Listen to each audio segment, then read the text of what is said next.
स्वप्न में भगवान की झांकी होगा। प्राय सपने में भूत प्रेत तो बहुत आते कि नहीं आते? अरे बोलो। अच्छा हुआ जिंदा है, सपना होता है कि कभी सबके साथ हुआ होगा, हाँ कि ना?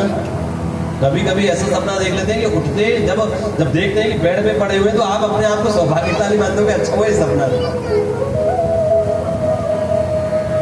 भूत प्रेतों के सपने, बुरे चीजों के सपने, समुद्र में घेर रहे हैं, खाई से गिर रहे हैं, ये सपने तो बहुत आते हैं। लेकिन कभी भगवत दर्शन के सपने आते हैं? कभी आपको ऐसा सपना आता है कि आप गिरिराज जी की परिक्रमा लगा रहे हैं? कभी ऐसा सपना आता है कि बिहारी जी के सन्मुख खड़े हुए हैं? कभी ऐसा सपना आता है कि यमुना जी का स्नान कर रहे हैं? ऐसे सपने कम आते हैं। लेकिन अगर ऐसा सपना कभी आ जाए तो उसको भी दर्शन कहते हैं। ये भी भगवान ने दर्शन दिया आपको, इसको परोक्ष दर्शन दो। अगर ऐसा भी कभी स्वप्न अगर आपको आ जाएगा, आते नहीं है प्राय, इसके लिए भी बड़ी तपस्या है। स्वप्न में भी भगवान की झांकी बड़ी तपस्या से आती है। दूसरा है अप्रोक्ष। अप्रोक्ष दर्शन किसको कहते हैं? वो सपना नहीं है, लेकिन जीवन में कोई भगवान अपने निज अनुभव दे दे।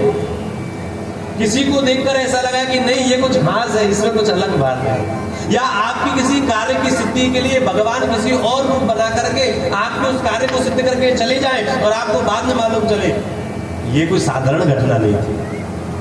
तो ये भी भगवत दर्शन कहलाता है, जिसको अप्रोक्ष दर्शन कहते हैं। और प्राय ये भी लोगों के जीवन में घटित होता है। साहब मेरे जीवन में तो बड़ा घटित हुआ। और ऐसी कथाएं तो भरी पड़ी है जिनके जीवन में अप्रोक्ष दर्शन भगवान ने दिया। उम्मीद ना थी जो काम हो जाएगा, वो कोई व्यक्ति जीवन में ऐसा प्रवेश किया कि उस प्रवेश से ही उस आपके जीवन का काम हो। कभी आप ऐसा बोलते हो, ऐसे व्यक्ति हो, क्या बोलते हो? आपको कुछ उम्मीद ना थी कि ऐसा काम हो जाएगा, लेकिन जैसे ही आपको जीवन में कोई ऐसा व्यक्ति प्रवेश करता है, किसी का फोन आता है, आपके मुख से वो काम हो जाता है और आपके मुख से अनायास ही एक बात निकलती है, क्या? आप तो मेरे जीवन में भगवान बन करके आए। बोलते हैं कि नहीं कभी किसी से? अरे बोलो भैया, आप तो भगवान। सड़क पे जा रहे थे, कार आ रही थी, एक व्यक्ति ने तुरंत हाथ में खींच लिया, कार निकल गई। अगर वो ना खींचता तो निश्चित रूप से जैसी कृष्णा थी, तो आप उसको क्या बोलोगे? क्या बोलोगे? अरे बोलो, क्या बोलोगे उसको, उस व्यक्ति को जिसने केवल 1 सेकंड से आपको बचा लिया? भगवान बनकर के बता रहे आपको अपनी रक्षा करें। और वास्तव में आपकी भक्ति ही ऐसे समय पे आड़े आती है। कोई भगवत आवेश ही आता है। हमारे पूज्य पिताजी महाराज कहते हैं, आपके जीवन में कोई अनहोनी घट रही हो और उसको टल जाए किसी एक व्यक्ति के आने से, समझ लेना आपकी भक्ति का परिणाम की वजह से भगवान स्वयं बन करके आए। भगवान स्वयं आए आपको आपकी भक्ति का प्रणाम देने, आपकी भक्ति का चिंता नहीं करो मैं। ये भी अप्रोक्ष दर्शन, ये भी दर्शन कहलाता है। और एक है साक्षात, वो तो साक्षात ही है। ये थोड़ा कलयुग में हुए हैं लेकिन अब कम है। जैसे भगवान साक्षात ही प्रकट होते हैं, जैसे ध्रुव के सामने प्रकट हो गए, प्रहलाद के सामने खम्भ फोड़ करके प्रकट हो गए, ऐसा संभवतः, असंभव तो नहीं कहूंगा कि असंभव है, ये तो मैं नहीं कह सकता, क्योंकि बहुत सारे लोगों को साक्षात दर्शन हुए। अभी कुछ दिनों पहले मैं गिरिराज जी की तलेटी में था, बहुत सारे लोग हमारा फेसबुक पे लाइव सेशन देखते हैं, है ना? देखते हैं ना? कौन कौन है? 3-4 लोग फेसबुक पे लाइव सेशन देखते हैं। उसमें अभी हम एक लाइव सेशन कर रहे थे, अभी नया, एक हमें बाबा मिले, अभी 2 दिन पहले, शायद 1 दिन पहले की बात है, परसों की बात। सुबह सुबह गिरिराज जी की परिक्रमा लगा रहा था, तो एक लाइव सेशन हमारा चल रहा था, सत्संग चल रहा था। आप सब लोग भी देखना, देखेंगे फेसबुक पे देखना। उसमें हमको बाबा मिले, उनकी उम्र थी लगभग 90 वर्ष, और 90 वर्ष गिरिराज जी की तलेटी में उनका काम क्या है? केवल परिक्रमा मार्गियों को पानी पिलाना, ये काम है उनका। गिरिराज जी की तलेटी में एक स्थल है, लुकलुक दाऊ जी का मंदिर है ऊपर, जिसने दर्शन किया हो, पूछरी के लोटा से और जतीपुरा के बीच में आता है। गिरिराज जी तो आप सब लोग गए ही हैं, परिक्रमा लगाई होगी आपने। मैं उसी गिरिराज जी में रहता हूँ। तो पूछरी के लोटा और जतीपुरा के बीच में एक लुकलुक दाऊ जी का मंदिर है, अंदर की परिक्रमा, जो कच्ची वाली परिक्रमा है, तलेटी वाली, रज वाली। तो वहां पर कितने ही वर्षों से, हमने तो जब से पैदा हुए हैं, और जब से हम उधर जाने लगे तब से हम बाबा को ऐसे ही देखा, वो सबको पानी पिलाते हैं, पानी पिलाते हैं। दाऊ दादा का मंदिर है, भांग छानते हैं और जैसे कृष्ण। भांग छानना समझते हैं? भांग खाते हैं, हमारे उसको भांग छानना बोलते हैं। क्या बोलते हैं? छानना। क्या? अरे जोर से बोलो। राधे राधे। जोर से बोलो। राधे राधे। अरे राधे राधे। राधे राधे। मैंने बोला था जब भी बोलो जोर से बोलो। तो क्या बोलना है? राधे राधे। तो भांग छानना, वो ऐसे खाने को ही छानना बोलता है, वो ब्रज की भाषा है। उनका काम ही ये भांग छानी दाऊ दादा की और लोगों को पानी पिलाया। जय श्री कृष्ण। हम बचपन से वो देखते आ रहे हैं। मेली कुचैली सी धोती पहनते, कोई ऐसे अच्छा कपड़ा भी नहीं पहनते, दाढ़ी वाड़ी। हम अभी रिसेंटली मेरा मिलना हुआ उनसे 2 दिन पहले, मैं तलेटी में लाइव सेशन कर रहा था। लोग दाऊ जी के मंदिर पहुंचा, मैं लाइव करते करते परिक्रमा में, वो मुझे वहां मिल गए। अब मिल गए तो उनसे कुछ चर्चा होने लगी। तो उन्होंने बड़ा सुंदर एक भाव मुझे बताया, बड़ा सुंदर भाव। मेरे को बोले, और देखो ऐसे जो लोग होते हैं ना वो सीधे होते हैं, वो जो बोलते हैं ना वो सच बोलते हैं, उनके अंदर छल कपट नहीं होता। बताओ छल कपट होता तो पानी पिलाते लोगों को? अरे बोलो, छल कपट वाले लोग सेवा नहीं कर सकते। लगा लो जिनके पास पैसा 1 रुपया नहीं, कोई दे जाए तो खा ले, उनको क्या झूठ बोलने से मिलेगा? अरे बोलो। तो हम अगर झूठ बोले तो थोड़ा मिलेगा हमको। वो महाराज ने क्या बात बताई, झूठी बता दी करेगी, उनको क्या मिलना? उनको कुछ नहीं मिला। उन्होंने हमें एक बात बताई, ध्यान से सुनना, मेरे रोंगटे खड़े कर दिए उस बात का। मुझे ऐसा लगता है कि साक्षात दर्शन उनको मिला श्री ठाकुर। जो कलयुग में जो दर्शन असंभव है, संभव कम है, असंभव तो नहीं कहेंगे, लेकिन जो संभवता कम है, ऐसा दर्शन उस बाबा को। और एक बात बता दूं, क्योंकि ये परसों की बात है और आज मैं उनकी चर्चा व्यासपीठ पर बैठ करके कर रहा हूँ, तो कोई बात होगी तभी यहाँ बात कर रहा हूँ, वरना करता।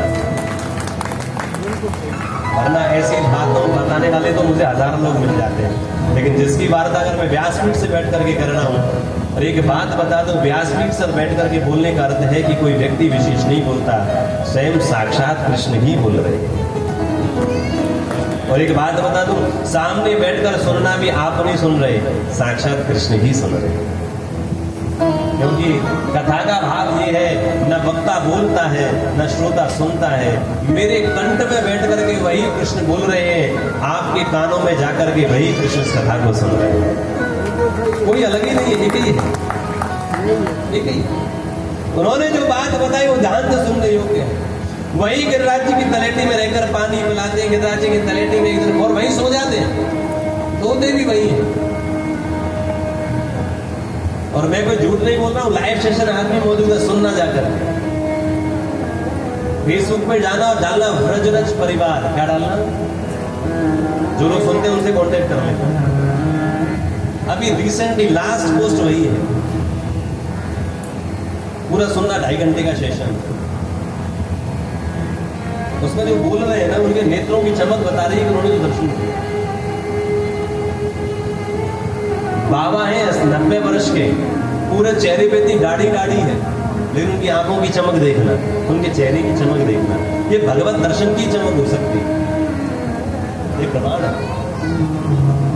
हमसे बोले लाला, बिल्कुल ठोठ ब्रजभाषा में और बोल रहे हैं, आपको थोड़ा ध्यान से सुननी पड़ेगी तो समझ में आएगी। क्योंकि 90 वर्ष का अगर ब्रज का आदमी है, वो हिंदी नहीं बोल सकता हमारी तरह, वो ब्रजभाषा ही बोले। हमारी माता जी आज भी हिंदी नहीं बोल पाती। हमारी माता जी के पास आप जाना, वो आज भी आपसे हिंदी में क्या क्यों में बात नहीं कर सकती, वो बिल्कुल शुद्ध ब्रजभाषा में ही आपसे बात करें। आती नहीं। हमारे पिताजी भी बोल लेते हैं क्योंकि इंटरेक्शन रहता है लोगों से उनका, लेकिन माता जी हमारी आज भी बिल्कुल शुद्ध भाषा ब्रजभाषा ही बोलती है, हिंदी नहीं बोलती। हिंदी तो जो है जो हम आपको बोल रहे हैं शुद्ध हिंदी, उन बाबा ने बिल्कुल प्योर ब्रजभाषा में, हमारे प्योर वो ठोठ बोलते हैं, ठोठ ब्रजभाषा में कही। मेरे को बोले लाला, मैंने कहा हाँ बाबा। बोले जो गिरिराज बाबा है ना, मैंने कहा हाँ। बोले लाला एक बार क्या हुआ, भांग छानना, भांग छान के आदमी झूठ नहीं बोल सकता, भांग छानना की। लाला ही जो गिरिराज, एक बार रात्रि के 12 बजे में लाला सो रहे हो, प्याऊ बोलते हैं ना, समझते पानी पिलाते हैं उसको प्याऊ बोलते। मैं भी थोड़ा ब्रजभाषा में बोलूंगा तो आपको आनंद आए। एक बार में सो रहे हो तो लाला प्याऊ पानी पिला रहे हो। रात को मैंने कहा देखो, मैंने कहा मेरे में बाबू कहा देखो, बोले लाला जा गिरिराज जी के सन्मुख मैंने बड़ो अचरज देखो। बोले गिरिराज जी की तलहटी से सुरभि कुंड की तरफ से कुछ 2 लोग चले आ रहे हैं, थोड़ा सा प्रकाश आ रहा है। मैंने कि फिर बाबा? बोले वो प्रकाश आ रहे हो, आएंगे धीरे धीरे करके, और यहाँ पर दाऊ जी के सन्मुख जो है मंदिर, वहां पे इंद्रमान भंगो मंदिर है। बोले यहाँ आकर के वो प्रकाश ही मेरे को दिख रहा है, अभी जो छवि है वो नहीं दिख रही, केवल प्रकाश दिख रहा है, और सुरभि कुंड की तरफ से वो प्रकाश चला आ रहा है। और जैसे ही उस प्रकाश को मैंने देखा तो मैं खड़ा हुआ तो मैंने देखा तो मेरी निगाह केवल उसी पर थी, वो प्रकाश चला आ रहा है। और श्री गिरिराज जी के सन्मुख उस मंदिर के आगे जाकर के वो प्रकाश बिल्कुल भूमि से स्पर्श हुआ। मैंने प्रकाश को भूमि से स्पर्श होता हुआ देखा, और थोड़ी देर बाद उसी प्रकाश में मैंने देखा कि राधा और कृष्ण श्री गिरिराज जी को प्रणाम करते हैं। उस प्रकाश से धीरे धीरे मुझे राधा और कृष्ण की युगल छवि दिखने लगी। थोड़ी देर के लिए मेरे नेत्र जो है केवल और केवल उनको रटे, और मैंने सोचा कि उनको प्रणाम करूं। इतनी देर में मैं प्रणाम करने के लिए झुकता, इतनी देर में तो वो प्रकाश बाबा जब इस बात को बोल रहे थे उनके नेत्रों में लगी चमक, मानो ऐसा लग रहा था वो बाबा ने स्वयं राधा कृष्ण ही अपना गुणगान करने के लिए। ये दर्शन इनको साक्षात दर्शन